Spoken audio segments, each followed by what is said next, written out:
This is Hog Farmer Chris from the Hog Farmers Charitable Foundation. And before you start listening to Red Zone in the Lab, check out our Amazon Smile, a simple way to support the Hog Farmers Charitable Foundation every time you shop, and it's no cost to you.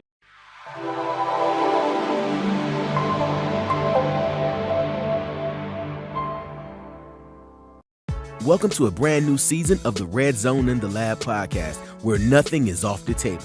We will be discussing entrepreneurship, education, Black history, health, movies, family, and of course, sports. So do yourself a favor, make sure you like, subscribe, and follow on all social media platforms: YouTube, Twitter, Instagram, and Facebook. And of course, you can always visit us at redzoneinTheLab.com.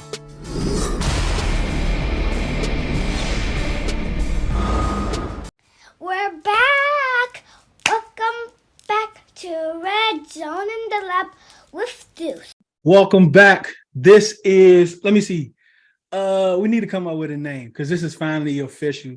This is the official team for the Commanders post-game, Commanders pre-game show that we're going to run. I think we on Wednesdays or Thursdays. I forgot the time. We kind of agreed on it on Sunday nights. So we need to come up with a name. We need to come up with an official name for this podcast, but it's going to be presented by Red Zone and Lab Podcast. But thank you all for joining. This has been a strange bye week, right? We couldn't just chill. It was no chilling whatsoever. We came out of the first couple of days talking about the Giants game, and then all of a sudden the Dan Snyder, Bruce Allen stuff happened, and Deion Sanders happened. So that ended up being part of our talk too. So it's been a crazy bye week, man. And then, with all the games today, the Commanders, after sitting on a bye week, chilling, not doing nothing, like somebody said, Taylor Heinicke didn't throw any incomplete passes. Scott Turner called the game, the game of his life today. Ron didn't, he used the clock wisely today. So everything worked for us today. So we moved up 2 spots in the playoff standing. We are now 6th seed in the playoff standing. But today, this show is going to be about Commanders to this point. We're going to basically just talk about, our predictions coming into the season, where we are now, the kind of things that we have went through. And then we're going to give out a couple awards, best player, best coach awards from each person on the team. But again, let's start off with CeeLo, because CeeLo is coming straight back from Cincinnati, from the Bengals-Browns games. I kind of put him on blast in the chats. Let me see what gear you got on in front of all the fans. So he had a Commanders hat on, so I salute you with that, man. He's not a surprise or a sneaky two team about far. But overall, how was that experience at the stadiums? It was cool, man. It was cool. I was chatting, or I was saying in the chat, was their stadium experience, is nice as far as the fan and the camaraderie, and that's just how it's supposed to be, right? You're supposed to have a good time at your home stadium, and so that's what it was. That's what it was about. So I enjoyed it from that perspective. It was packed. I mean, literally every seat that I can see from my vantage point was taken and filled, and they were standing up the entire time. Like, I didn't understand that. Like, that's something I have to I haven't experienced that since college. So it was an interesting experience from that perspective. So yeah, the stadium isn't all that. It's just a basic stadium. I didn't see anything special about it. Nothing like some of the other ones you've heard about, like the Cowboys and Mercedes-Benz Stadium. But as far as just, the other stuff that we or the fans, contributes to a game day was top notch. You know what I'm saying? So, and it was cold. It wasn't like it was some beautiful, balmy. I mean, it was. I got layers on. I had layers on.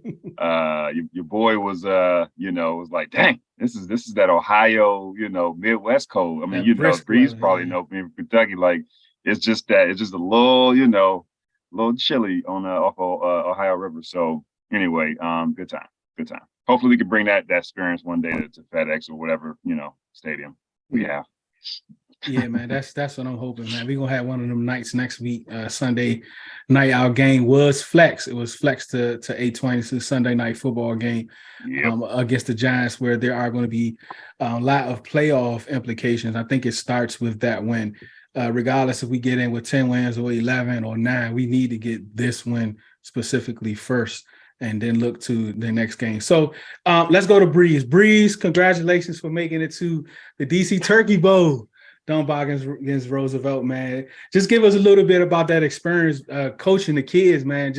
He's right now a wide receiver coach for the varsity team, right? Offensive coordinator for their JV team. Right now, I believe he's a free agent. I believe right now. So I don't know what that entails over the offseason. I just remember coaching Pop Warner, man, in the offseason. You get a lot of calls. People want you to jump ship. You know, they say you can do this, you can run this, you can run that. But overall, man, congratulations for making it, man. It's not easy to do in DCIAA. So thumbs up to you, man. Let's Breeze. How was that experience, man? Man, it was crazy. You know, that's my first time coaching or playing in a championship game for football. So it was definitely a crazy experience. You know, I think CeeLo actually came out there for a little bit. You know, that day the whole city's eyes on you. You know, the whole stadium is packed. It was great. It was a great experience. You know, we lost by 8 points. But the experience is something that I'll be able to, you know, carry with me, you know, for the rest of my coaching career. Hopefully next time I'm there is, you know, in a victorious fashion. But you know, it was a dope experience. And as far as me being afraid, you know, I'm taking a few phone calls, seeing what's out there, you know, exploring options. You know, nothing set in stone one way or the other, but you know, just gotta, you know, either elevate or get terminated. You know what I mean? Tell us about those wide receivers, man. You got a couple wide receivers that was recognized at the end of the year, right? Yes, sir. So one of my receivers, kid named Mike Brown Jr., who is a junior, he won league MVP for the whole city. And he's, I believe, beginning to field offers from various schools around the country, around the area, but around the country. And then one of my receivers, a freshman kid on the JV team, won freshman of the year for the city. So we you know, had a pretty solid group this year, man. I love my kids. I would hate to leave them if it comes to that, but you know, definitely had a very solid group this year. You know, love all my guys. You know, call ourselves the Jumpmen, so that's, you know, we the Jumpmen. Actually, we gonna hold that last comment about you jumping ship on your kid, because we're gonna talk about somebody else that did that last week in a few minutes. Man, DT is a teacher, man. I don't know, man. I guess it's finals for the first quarter, first semester. I don't know what they call them now, but he's been up late. He's been working hard trying to get them papers graded.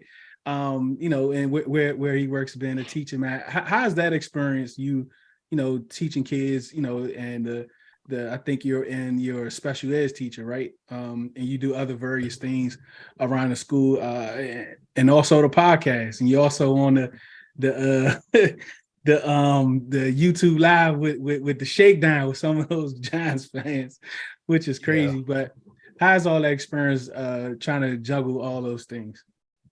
I'll tell you what, man. It has its days, trials and tribulations, but it's warfare at the end of the day.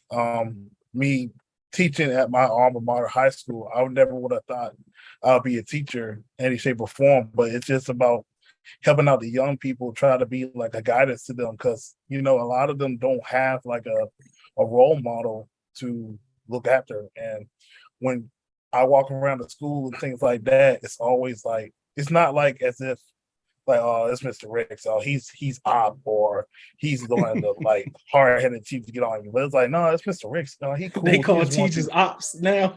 Yeah, they call you ops now, man.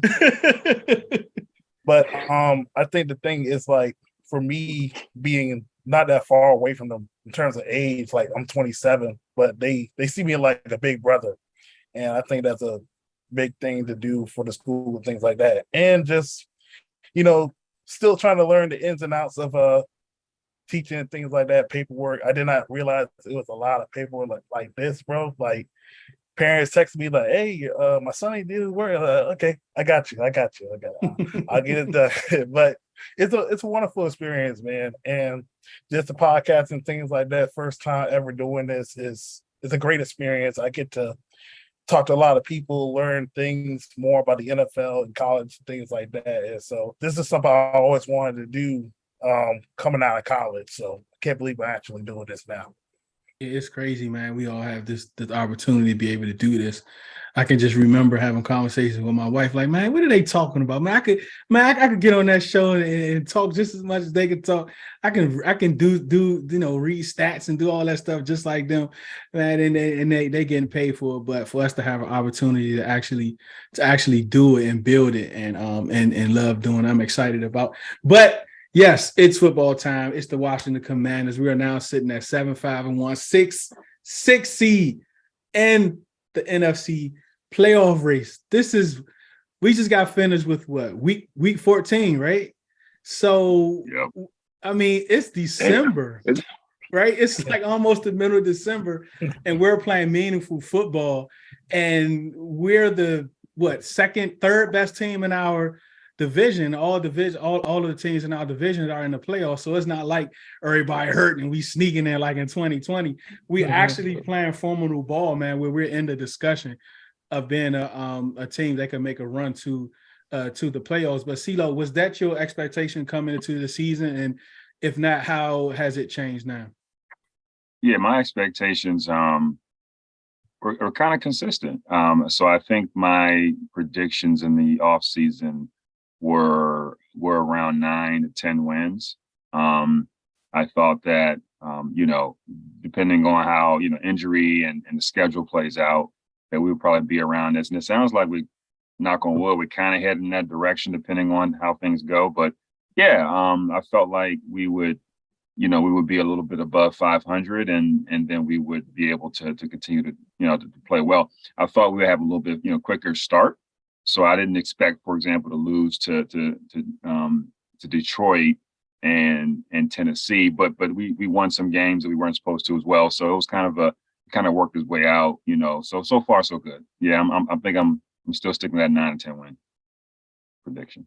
Yeah, man, I think a lot of people was running. Like most people was like, look, and it had to be like, if your expectation coming to the season was like 5-6 wins, you're lying to yourself. Yeah. Because Ron kind of set that standard, like, look, this has to be the year. And when he says that has to be going to the playoffs. So most of us, the floor was like 9 wins, 9 wins, and the ceiling was like 11 to the not so crazy people, unlike the two team in our fan base that was predicting 13 wins or whatever. But we just it kind of changes as the season goes on. But at the same point, DT, like, where were you at the beginning of the season, and especially when we was at 1-4? Yeah, throughout the off season, I felt very confident in this squad. I still do, because when you look at us on paper, this is arguably one of the most talented teams we've seen in DC in probably a long time. And but the games have to be played on the field. And I think, there's a lot of things going on at 1-4. And I'll be a man up to say it, man. I was very hard on Ron, because like the expectations were high. Like it was year 3. Like we expected this team to be looking way different, but it was kind of looking like the past. But somehow, some way, man, he always finds a way to turn it around when it matters most. And now we're playing competitive football, and we're actually over 500 in December. Like we're 7-5-1. We're winning games. We could have won the game last Sunday, but another opportunity awaits for us on Sunday night. Yeah, man, Breeze. Of course, you came to the year and you had to worry about your own personal record over there with the Dunbar Crimson Tide. I mean, I'm a Warrior all day long, but we'll get into that later. But like, what was your expectations coming into the season? And then when Wentz went down and we found out we had to go to Heineke, where were you there? Coming into the season, I believe I was about 9 or 10 wins. I think I said best case scenario, maybe 11, which I felt like would be pushing it.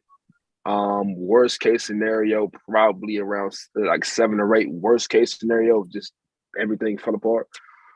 So we kind of on par with where I'm at, right? With where my earlier projection was. When Carson got hurt, I didn't know what to expect. Because I know they had kind of wanted to run the offense based off what they felt like Carson was better at and what Carson excelled at, which they did a little bit of in the first what 5-6 games. But I have faith in Taylor Heineke. Not to say that Taylor is the end all be all. He's the starter. He's the franchise. Not going that far, but I'm confident in his ability to win games. So I wasn't too worried. And also at the time that he happened to get hurt, Carson, the team itself was struggling too. So kind of like a blessing in disguise to just get a fresh start, kind of. So it all kind of worked out. Did you think we was gonna go on a run with Heineke, CeeLo? And that sounds kind of crazy, right? Because we all know it ain't Heineke that's putting us on this run. But ultimately, have you seen this success as a surprise when Wentz went down? Honestly, I am a little surprised. I'm more surprised in the philosophy that they've decided, to take on, which is run the football. I'm not saying that Scott is afraid of running football. It's just that I felt like the way they were running this offense with Wentz, I'm like, they really want to throw the ball. So when Taylor got in there, I'm thinking he's going to get killed back there, right? I mean, he's a small guy. They want to throw the football, and then all of a sudden, they started running the ball 70% of the time. I'm like, okay, so they want to do that, and then play action or do some different things within that Scott Turner offense. Okay, I can see that now. And so yeah, initially it's a surprise. I was so concerned about the offensive line that they kind of just made me feel like, man, Taylor either gonna get killed or or something along those lines. And that's kind of where the surprise came. But I'm glad I was proven to be wrong, and they ended up running the football, ended up being successful. And it's a we'll talk about later, it was a very conservative approach. And I think that's really what's facilitated this win is just the run first, stay above the chains, clean football, no penalties and all that other stuff. And it's been working. So yeah, and when we think about this type of philosophy, we kind of think about the Giants, right? The first 9 games, they were running the football, they was playing okay defense. They were staying in front of the chains. All that was looking good, right? Now they got to hit a brick wall. I mean, I think Saquon before our game, I think he was on pace for 450 touches, including receptions. So that's a crazy number for any one player. And like we've seen it starts to slow down. But I think the plus for us is that B-Rob, I don't know if you want to call it a plus, but B-Rob didn't really start running the ball to week 5 when he came back. And then he kind of gradually started building up. But we also had Gibson take some of those rushes. And now we have Williams. So maybe we can sustain it a little longer. But D2, do you think it's going to come to a point where those guys might begin to burn out, or you think it's just like a perfect storm for us? I think it depends on how much carries we give them, because I still think the philosophy is just to be really in balance, a balanced offense. And we see right now with Gibson and Robinson, they're carrying a heavy load, and you see a sprinkle of Jonathan Williams coming and things like that.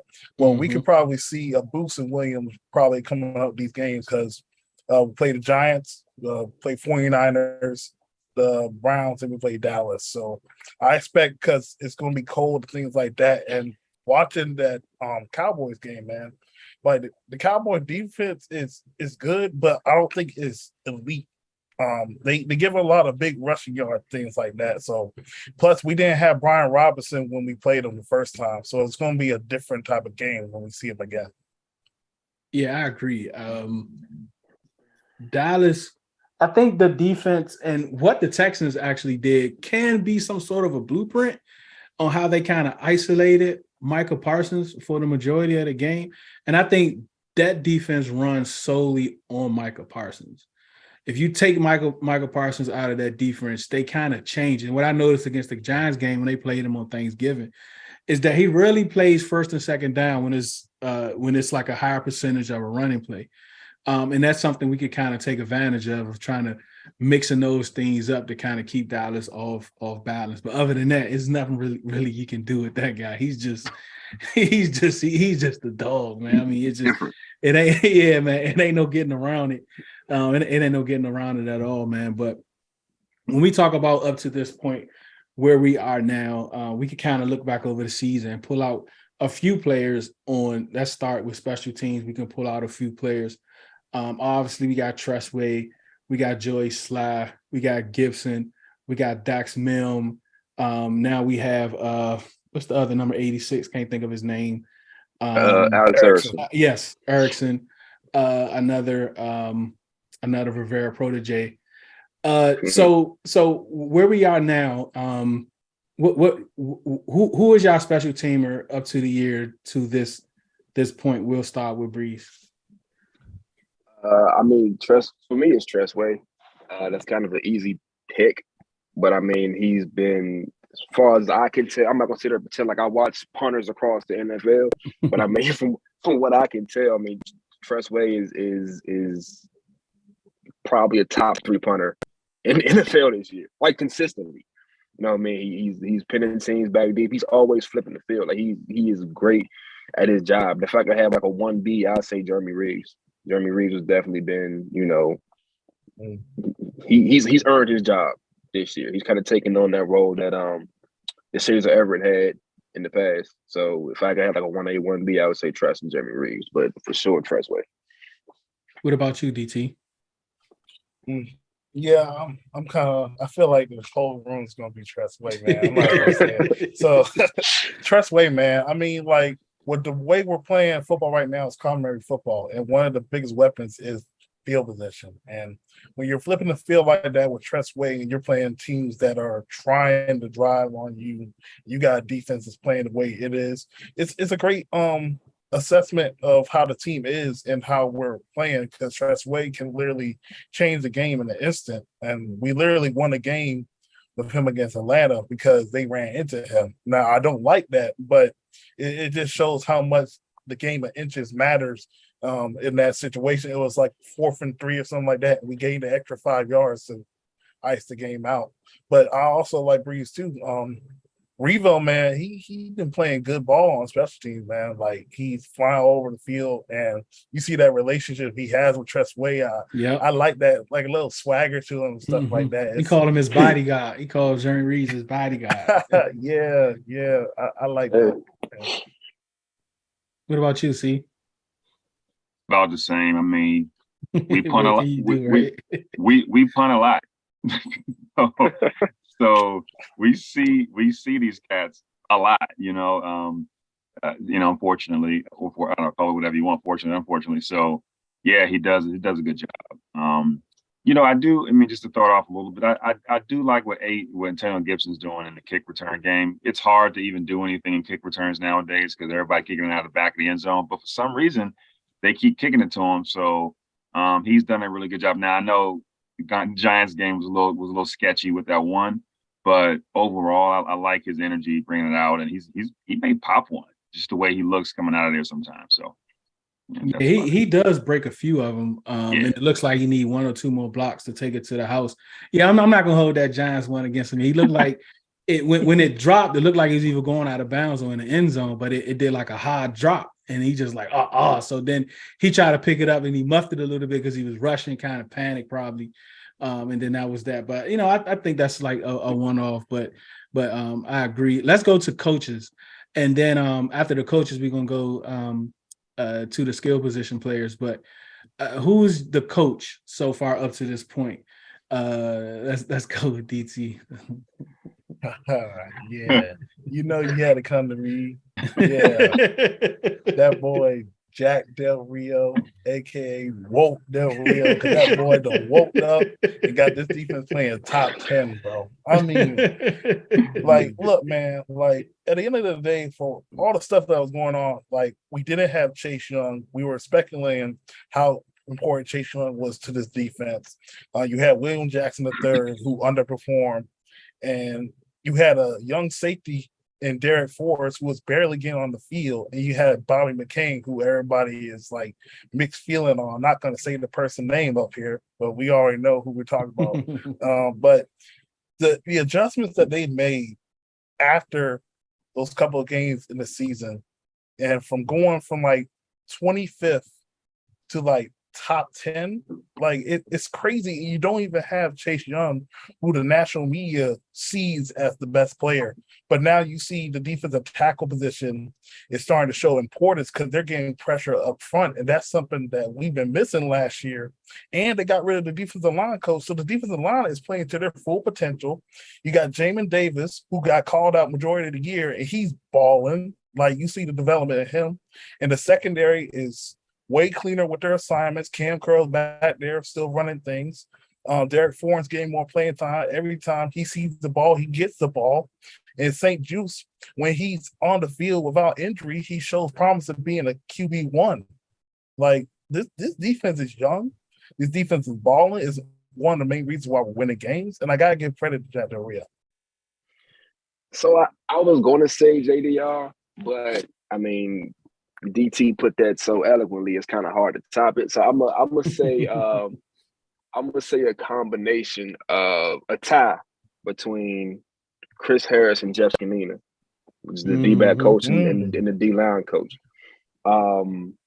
Under Jack Del Rio, but the way that those two units have flipped and really been the catalyst for starting up front, the D-line has just gone crazy. And like the difference is night and day. You know what I mean? I don't want to sit here and say that, you know, Sam Mills is not a good coach and all that, but I mean, the difference between what they were last year and even in preseason and what they are now is crazy. Like, they're getting pressure from everywhere.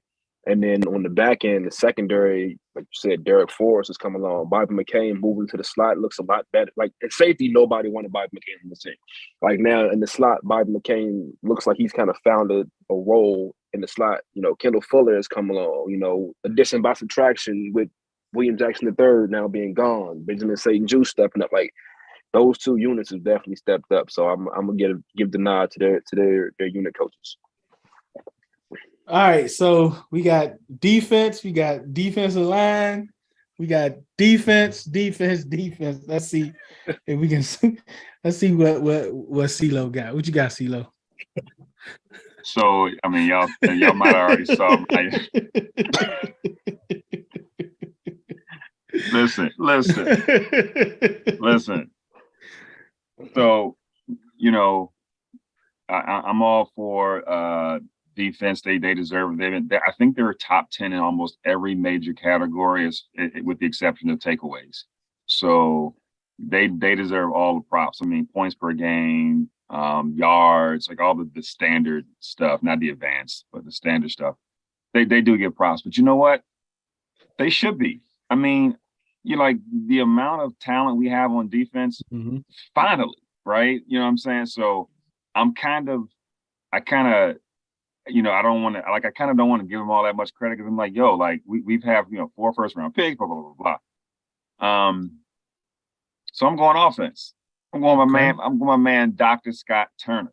Doctor, okay. Dr. Scott Turner. Doctor's crazy. Turner.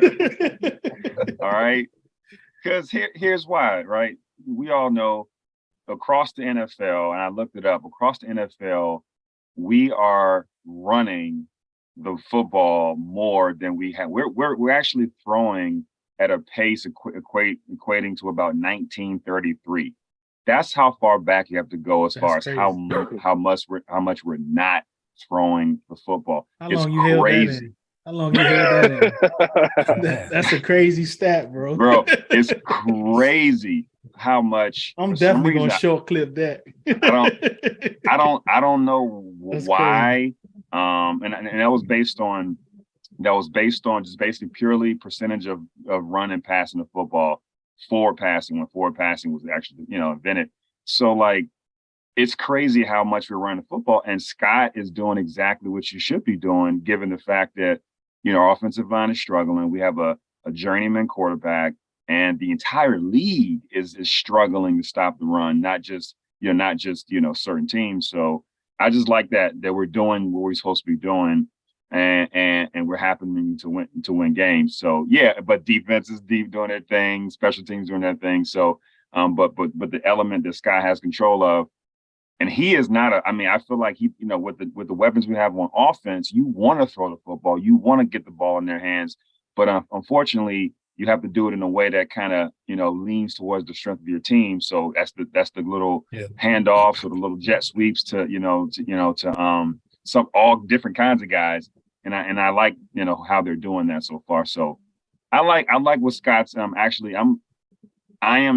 all have been killing Scott. So I'm not suggesting that he's this greatest thing since sliced bread, but I got to give him some props just for all the stuff we've been going through and to be able to still kind of, make hay out of it. I'm gonna give it to Dr. Scott Turner. And ultimately, I'm gonna go Ron Rivera, because if it wasn't for him, none of y'all coaches would have got that award. So, Coach Ron Rivera, you're up for my award up into this year as being the coach, the best coach.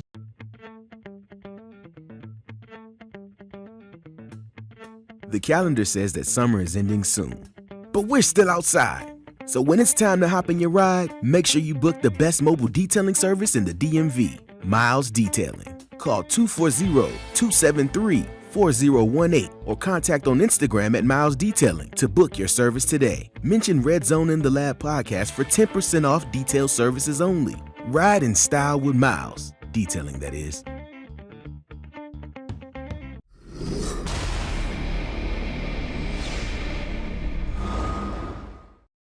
Welcome back to Red Zone in the Lab with Deuce. But now we're gonna get into the best rookie on the team. Just rookie, one rookie, DT, not defense and then offense. So stay on script. Stay on script, DT. The best rookie on the team, the best offensive player, the best defensive player. So each person just run those three off. Give us your reasons why, and we'll go with Breeze. You up? Best rookie for me is tough, but Jahan Dotson for me. I just feel like when he's been given opportunities, he's shown and proved why he was a first round pick, despite everybody saying that we shouldn't have picked him. We should have picked somebody else. He was taken too high. Shorty, that spin move he did against the Giants, like he is different when you give him opportunity to be. And he don't really drop nothing. Offensive player of the year so far to me, Terry McLaurin. Just in a amplified version of what Jahan Dotson is, when you give Terry McLaurin the opportunity or even a chance, he's going to make a play with the ball. Whether that's going up and mossing somebody, going somebody's head, whether that's, catching a short pass and breaking it for 30 yards, 40 yards, like Terry's going to do whatever he can to make sure this offense and this team succeeds. And then for me, defensive player of the year for me to this point is kind of neck and neck, but I'm going to say Jonathan Allen. He is the leader of that defense to me, unquestioned, that defensive line unit. And he's always been like a dog, you know what I mean? But he's kind of leveled up this season and kind of stepped up, pass rushing, run stop, and he's becoming like a full, complete defensive tackle too. Well, I feel like he's one of the better ones in the game at this point, even though nationally he probably won't get that acclaim. But what I see, he's been one of the better ones in the league this season. So that's my top three: Jahan, Terry, and J.A.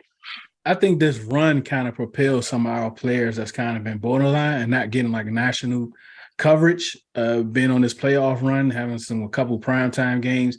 And I think like what you mentioned, like about John Allen, like the Pro Bowl, I think he has elevated, like you say, leveled up to like an all-pro level at some, like, I think he's there now. It's just the point about the recognition, like to the people that make those decisions, do they see him enough to be able to say, oh yes, this is the guy.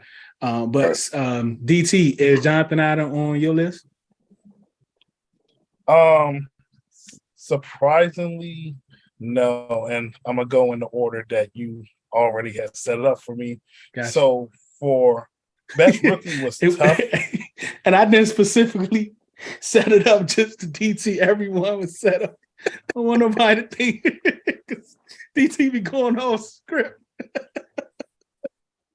Oh man. All right.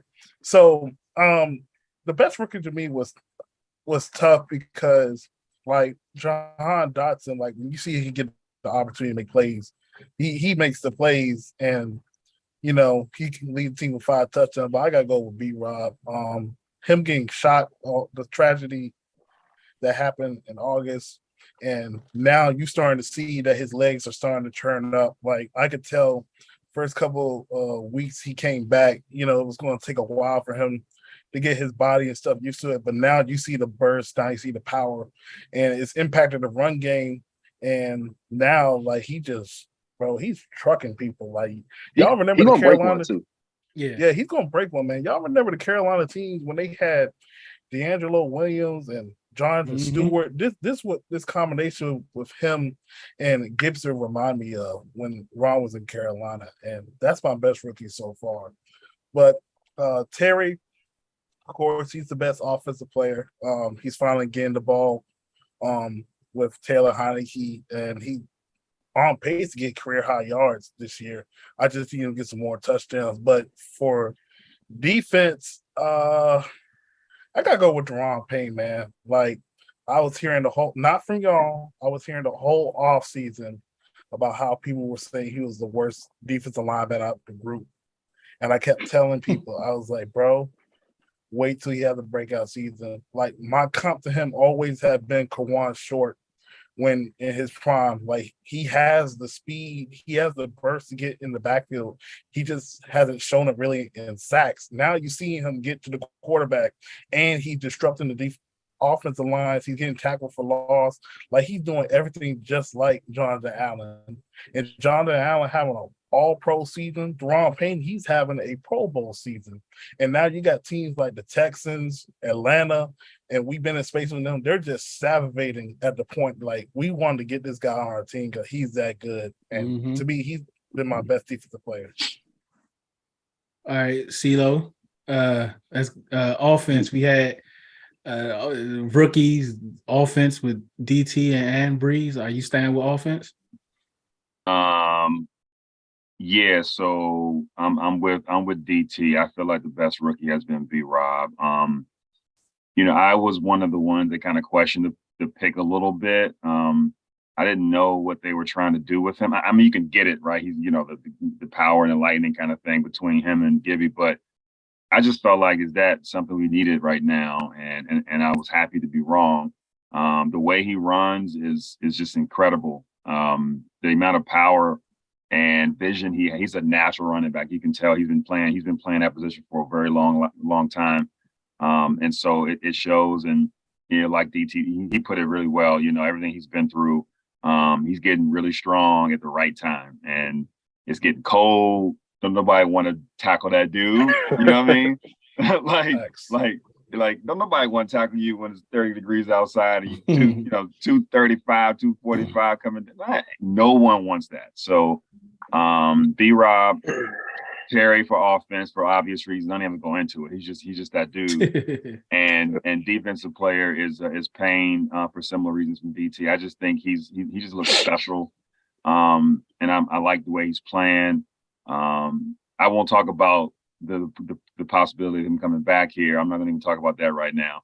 But I like the way he's playing. I'm always skeptical of cats who go off in their contract year. That's just kind of one of them things, and I'm hoping that it's going to be consistent. We'll see. But anyway, I'll say Payne. Man, I agree, and I think the thing with Terry is that, if I'm not mistaken, this is going to be his 14th game, and 55 yards. He hit 1,000 yards in the season. I think this will be the quickest he's ever hit 1,000 yards in the season, and that's that's to say a lot about not having as many targets to start the season out with, right? So yes, I think he's going to surpass his season high for sure, and he's also my offensive player of the year. But for defense, I'm not going to go. I'm going to go. I mean, for offensive rookie, I'm going to go defense, and I'm going to go Ridgeway. Ridgeway is someone that we was not expecting until the beginning of the year, right? He was a 5th round pick of the Cowboys. He was actually he was pretty good. But the Cowboys have a lot of depth, and they had to make a move. So they used him, and they cut him, hoping that they can sneak him past the waiver and sign him back to the practice squad, because they had a lot of depth there. But we scooped in and we got him. And we just got to keep in mind that he's a zero technique, the same as Mathis. And a lot of people were saying that Mathis, we shouldn't have made that Mathis pick in the 2nd round. We could have waited a little while later. I think Mathis was graded 2 as a zero technique, which is like a nose tackle. either 2 or 3, and Ridgeway was either 3 or 4. And he was in the 5th round. So he would have been that next guy to look down if we wanted to kind of fill that role. But to have both of them going forward and the way Ridgeway is playing right now is just remarkable. I mean, he's there, he's stuffing holes, he's creating havoc, he's been a good breather for Payne and Allen. And when all 3 of them boys is in there, it's a lot of noise they making. So I'm gonna go with Ridgeway.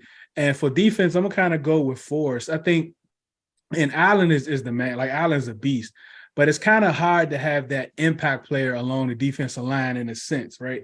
So, but Forrest, he gives you that thing that we haven't seen since, right? The way he can cover the field, how he can go sideline to sideline since. You know, the way he can get from last man back to get to the line of scrimmage, we haven't seen that since, right? The way he tracks the ball on bombs and the way he's there, his angles that he takes, we haven't seen that since, right? So we haven't seen that since, and being able to see that right now is big. And I'm gonna go with him, and also St. Juice, man. I mean, he has the potential to be a lockdown corner that we haven't seen in a long time. And I know he got some couple penalties. You know, of course, you know, we talk about Jettas, even though Jettas did put up numbers, but he was always there. And I think his deficiencies can be taught, which can make him one of the better cornerbacks in the league. But those are our picks for this year to the Commanders to this point. I think they're all justified. I think they're all great picks. And look, it was a lot left out there. I mean, we could have honorable mentions all over the place, especially for the defense. But one thing I didn't know is there wasn't no offensive lineman.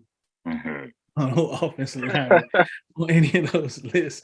And I'm sure ain't gonna be no honorable mentions on the offensive line either, man.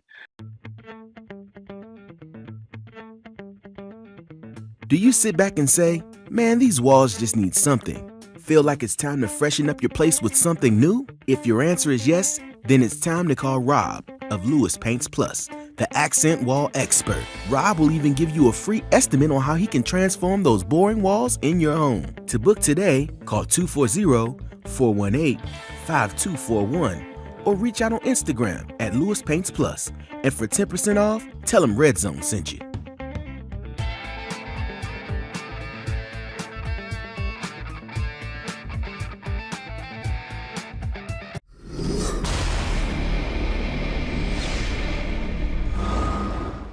Let's talk about Chase Young.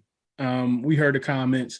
We kind of read them. We actually had access to actually read the whole quote from, actually it was 2 questions he was asked. So both quotes about Ron Rivera responding to Chase Young. So from that, Breeze, do you think,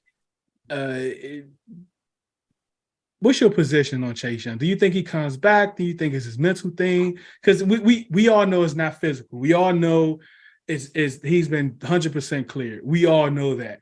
So it has to be mental. All that getting in shape and all that. I don't believe any of that because he's a young player, you know what I'm saying? I mean, he haven't played in a while, but he's out there running around. And for you to actually get in game shape, you have to play in the game because practice is not going to get you in game shape. That's a whole separate conversation. Where you at? So first things first, I think we as not Commanders fans, us as a football society need to realize and understand that injuries, especially injuries like ACL, Achilles, you know, some of the more severe injuries are just as much, if not more mental as they are physical injuries. You know what I mean? You can look the part, look and feel the part 100%, but you still got to get over that mental hurdle. I feel like with Chase Young, that's definitely. I mean, like you said, we've seen him at this point. We've seen him in camp. We've seen physically seen him at camp. We've seen him in practices, game. Like we've physically seen him in person. He looks every bit the part of a starting defensive end in the NFL. You know what I mean? Like he's there physically. You know what I mean? But the mental part is something that to me, you're not going to get over until you have to do it in a game. And I just feel like, you know, I'm all for him taking his time to come back and this and the third. Take your time, bro, get healthy and all of that. But for me, I just feel like, you know, for the people who say, well, he can't play in this game because it's raining, or he can't play on this field because the turf is messed up, or he can't play against this team because they like to cut block. At some point, you have to play football. You know what I'm saying? Football is played on grass outside against 350-pound offensive linemen. Like, you have to do that stuff. At some point, you got to clear that hurdle. You know what I mean? So that's my thing. It's just, if he's ready to play football, let him play football. Let him get over it. Otherwise, put him on IR. Let him take his time and work his way back next season. Because at this point, the D-line doesn't need him. He's a luxury at this point for the season. So that's where I'm at with it. DT, how do you kind of compare Chase Young and Curtis Samuel injuries and how the team has handled both of theirs? Do you see them similar, different? How do you see them? Similar but slightly different in the sense. Well, for Curtis, it was more of like he had the injury and he was still trying to get back on the field, but it just kept aggravating him. Like, he did play, I believe it was the Atlanta game, for like a couple of snaps. Then we had injuries at the wide receiver spot, and he was kind of forced to play over his snap loadage. And then a couple plays later in other games, it started to aggravate him. He missed time. And I think for him, it was also a mental thing. And then from like the outside noise he had to deal with about the injury, especially with our history with wide receivers. When we sign them, they really don't pan out. But now he had a second opportunity. He's panning out. But for Chase Young, this is his first major injury. Now, I know rookie year he had like the groin, things like that. But, you know, groins they're not as bad as like getting your whole kneecap reconstructed and they pulling something from your other knee. So for him, it's all about when he's getting on that field, like when that first person try to chop block him, like what's going to his reaction? When he's trying to do a stunt with Deron Payne or Jonathan Allen and a lineman hook him in the leg and things like that, what's he's going to think about? Is he going to be thinking about his leg, or he's going to be thinking about just playing? So I think for him, me watching him all his career at Ohio State, like, the guy was literally a Heisman finalist. Like, he had that ability to impact the game. And even with the defensive line playing good right now, I think it can go a higher level. Now, I don't expect it to be a higher level right now because he got to get back, get used to things like that. Once he get over that mental hurdle, I think we can start seeing the Chase Young we saw in 2020 where we had that playoff. I agree. CeeLo, if he doesn't play, this week, we know the fan base is going to like flip out and whatever, especially if it doesn't go our way. If he doesn't play this week, what's your percentages that he plays another snap this year? Like, what's your percentage now, and what would it be if he doesn't play Sunday night? For me, Sunday isn't really a barometer. I think he's going to play this year. I think he will. I'm almost 100% certain he will play some snaps at some point this year. I think that, to Breeze's earlier point, he just has to start playing football. I also think that they are taking this. I think this is a very unique situation because we can afford to have him take his time and come back. When you look at the comments you sent over and what Coach Rivera said, they can take their time. Defensive line is playing well, so we're going to let him. We want him to be 100%, and we want him to feel comfortable on both levels. My only question about this thing here, because typically players get injured, it's tough. They get old, they get healthy, they rehab, and then they get on the football field. And so usually players, regardless of how good their position group is doing, they want to get out there and just ball with their boys. And so I am wondering if he did have a setback at some point. That's just me. That's just, and I have no reason to think other than the fact that, it's been over a year now. And we did have some news about that before. And it just feels like, and I'm be honest, I don't, Ron isn't very open about this stuff, right? Remember the Curtis Samuels injury, he actually had core muscle surgery and said right to the media, there's been no surgery. So clearly Ron feels a certain type of way about disclosing medical, which, okay, fine. So I wouldn't be surprised if there was some kind of physical setback somewhere, and it's just a theory based on this timeline and just kind of the apprehension of having him play. I got it that mental is a big deal. But when you got your number 2 overall pick, and you want to see that dude ball, and I just feel like it's something more to it. But that's just me being very conspiratorial and thinking everything is not what it seems. So that's kind of where I'm coming from. How you feel about that, Breeze? No, I mean, I understand. I see where it's coming from, 100%. You know what I mean? Like, especially in this day and age where we've seen guys come back in 7-8 months. You know, it was a 6.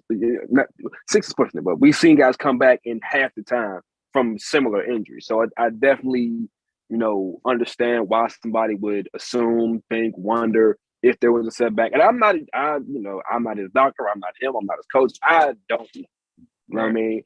But as somebody who's been through major injuries, who's coached and went to school for, I've seen this in every possible area. Like I understand that road back can be,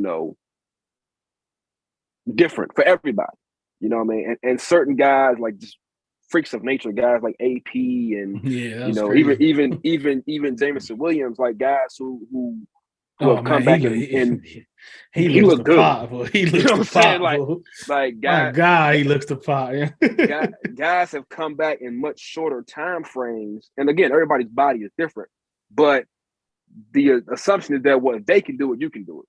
You know what I mean? And the 4 of us, all of us can get the exact same injury and recover and heal in different times and ways. Everybody's a little bit different. Like, I remember I had my left shoulder reconstructed, and I was like, I'm honestly scared to play football until I had to play football and got hit on it. Oh, all right, cool.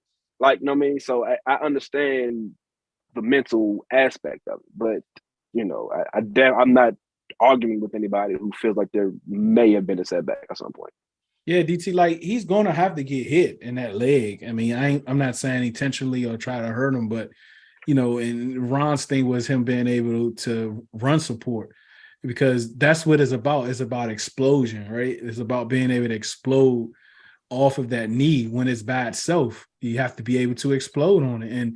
And obviously they saying something that he's not exploding on it, but and like to their point, to CeeLo and Breeze, I mean, what you think? I mean, it could have been some simple where he wanted to go hard to prove that he was ready to go, and he could have did a little something.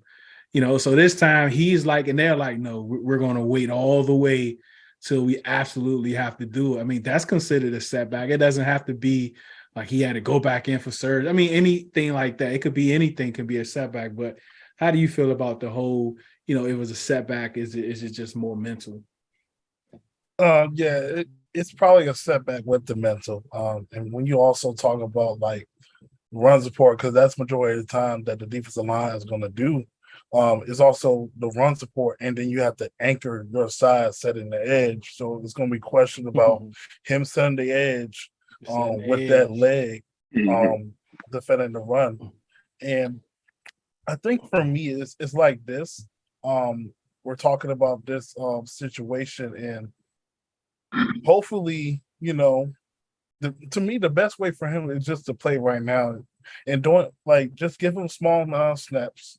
And then the next week you build on that, and then the next week you build on that, because that's the only way you can get him out of that mental slump. But knowing Ron, if he's not ready, you gotta protect him, because this guy, he has an impact on this team, and he's still the future on the team. And you'll probably have to look the next year and see what you do then, give him a full year of confidence. So let me just add to that. There's a big difference between protecting him from football and protecting him from himself. Mm-hmm. Now, if you're protecting him from himself because you know that he's going to go out there and try to be number 2 overall pick Chase Young, which for all we know may not exist anymore, that's a different conversation than saying I don't think he's mentally ready to be on the football field, despite the fact that he's been physically cleared for a month and a half at this point. Those are 2 different conversations, but both probably worth having, though. Yeah, man, you put this dude on a snap count and he hits that, beginning of the fourth quarter and it's a big drive at the end and we need to stop. You can't keep him off the field. Like you're not going to be able to keep him off the field, man. I think that has a lot to do with it too. And it's not like I'm Chase Young, I could do what I want, this, and that. And if you kind of think about it, when Del Rio had made that comment about, he can't be about him, it has to be about the team. That can also be part of the reasoning too, is that like, look, we want to put you on a snap count. I don't want to be on a snap count. All right, well, I'm sitting you out this week. Like that could actually be a conversation that they're having week to week. You know what I'm saying? But once they are more comfortable with coming back with, 60% of the snaps or whatever, then they may pull a gun, to like CeeLo's point about this Sunday is not like a bar for him to come back on that. That could be in the cards too, about Bree's point about, trying to protect him from himself. Because that's going to be tough holding Chase Young out. I mean, it's tough keeping him off the field now. He ain't got no equipment on. You know what I'm saying? Yeah, it's true. Go ahead, CeeLo. Like you wanted to. No. You covered it. You had that. I just think that if your plan is to make the playoffs and you want to have Chase Young available for the playoffs, you will want to, get him at least a little dry run at some point during the season. You don't want, the wild card game to be Chase Young's first week back playing football. Like, because regardless of how long he sits out and how quote unquote ready he is, once he starts playing real football, as we saw with Brian Robinson, it's gonna probably take a few weeks to get the sea legs back. You know what I mean? Like he's not gonna jump again, regardless whether that's this Sunday or week 18, regardless of when that is. The chances of him jumping out there and being the dude that got picked number 2 overall, the generational talent, is extremely unlikely.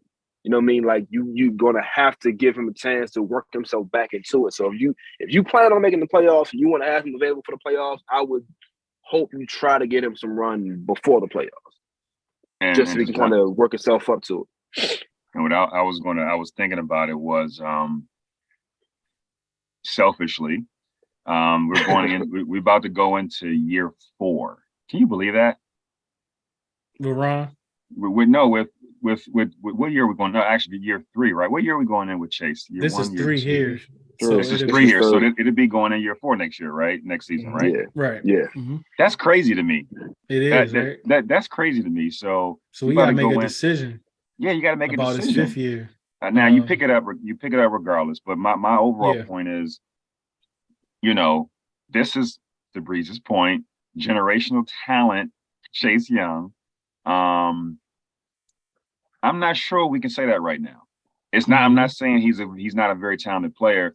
I'm just saying you haven't seen enough on the football field, and you're talking about missing a whole year of football in 2022 for an ACL. That's tough, and so it's not fair. I'm not saying it's fair. I just think that you got to get him on the football field this year for some period of time, just to kind of get that, get him in football, have him feeling good about himself, get the confidence back.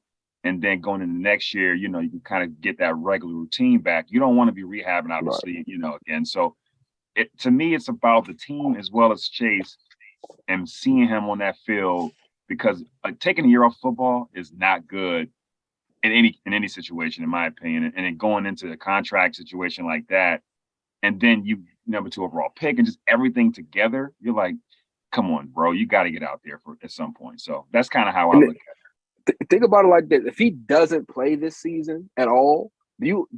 I mean, I know y'all do, but like, just imagine how high the expectation for him will be coming into next season. It's gonna be crazy. Like you had a year, a year and a half to get ready.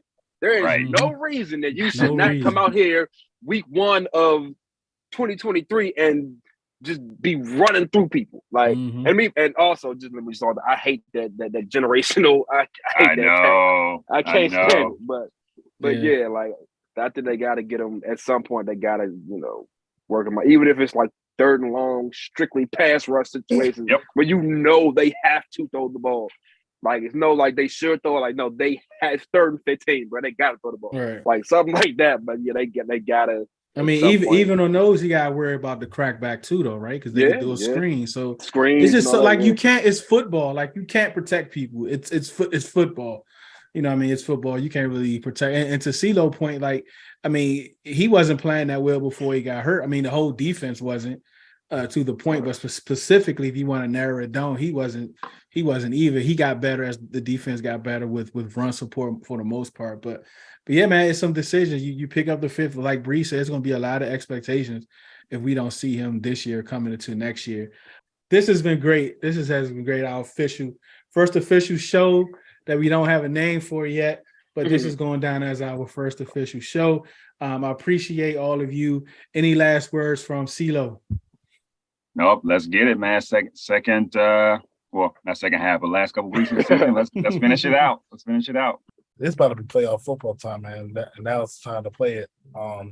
Important game on Sunday, must win game every week for real. But can't wait to have these conversations with you guys about this Commanders team. Yeah, man, just finish strong. Capitalize on the momentum that we built to this point. And if Jackson State is still looking for coaches, Coach Breeze is available. You know what I'm saying? Coach Breeze is available. Oh, shoot. On that note, we appreciate all of you for watching. We appreciate all of you for listening. This is a Commanders podcast that does not have a name yet, but it will have a name. But we go out with, we appreciate you for joining this. I am Deuce. We got DT, CeeLo, and Breeze. Be safe out there. One beat, one sound, one heart, one love. Thank you for listening to Red Zone in the Lab podcast. Please follow us on Facebook and Instagram. Subscribe to our YouTube channel at Red Zone in the Lab. And you can download our podcast at Spotify, iTunes, and Podbean. And please visit our website at redzoneinTheLab.com. Thank you.